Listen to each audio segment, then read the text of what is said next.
Hello there, slot car toy fans. This is Jim, and welcome to my channel.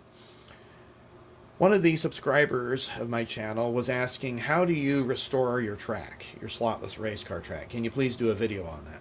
And so I thought I'd put together a very short video for you guys today. Now, this is my childhood set. You'll see the box is extremely faded. This is not discoloration from the camera, just from sitting out in the light when I was a kid. So we'll open this up, and there you can see the track. Now there's a very simple process here to restoring this Aurora Speedster track. The first thing you're going to want to do is to clean your track. And I was told by Slot Car Dan, who used to be in the industry about 11 years ago when I got back into this, 2011 I think, using Formula 409.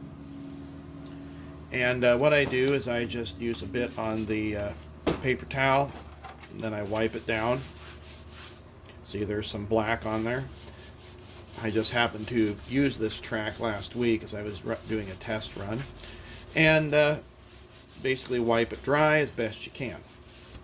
Now the next thing you're going to want to do is to polish up the rails. You can use a Teflon scrubber like you would for scrubbing dishes, or you can use this 600 wet dry sandpaper, and just kind of fold it in half like so, and then you're just going to run along the edge and try to get that track, those track rails, as polished as possible.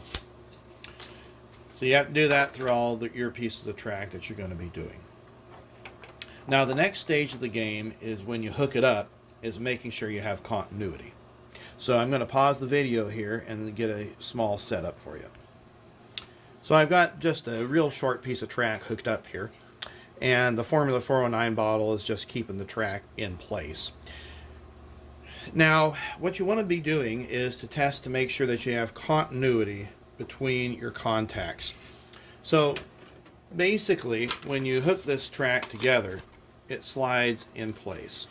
And you have these 3 tabs for your A car on the outside track and your 3 tabs for the inside car. Those tabs have to be making contact with each other. And if they aren't, you will not have continuity throughout the rails. So what you want to do is you want to bend those tabs, take a screwdriver, and just bend those tabs out ever so much, so that way they're sticking out just enough that they will still slide together, but yet they will make contact. That is extremely important. Once you have that established, then you can do your test. Now this happens to be an A car. You can see there we have the pickup shoes on both the outside, and this Jeep happens to be the B car. This happens to be a Tyco, and this is an Aurora. The late Tyco chassis are interchangeable with the Aurora, and I can do a whole nother video on that if you guys want. So what we're going to do is we're going to do a test run here. Okay, and basically what I do is I just lift up the rear wheel so it doesn't go. And then I'm going to test the next section.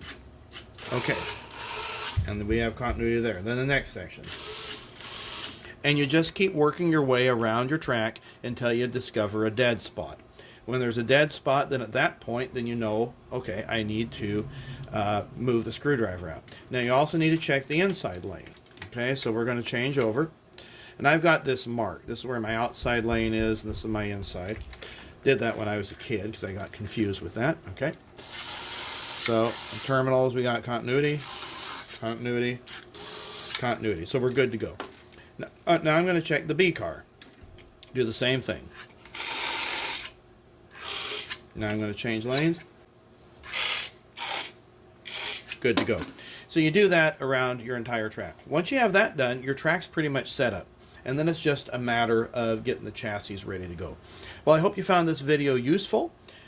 Take care, and subscribe to the channel if you have not done so already. And give it a thumbs up if you liked it. We'll see you in another video.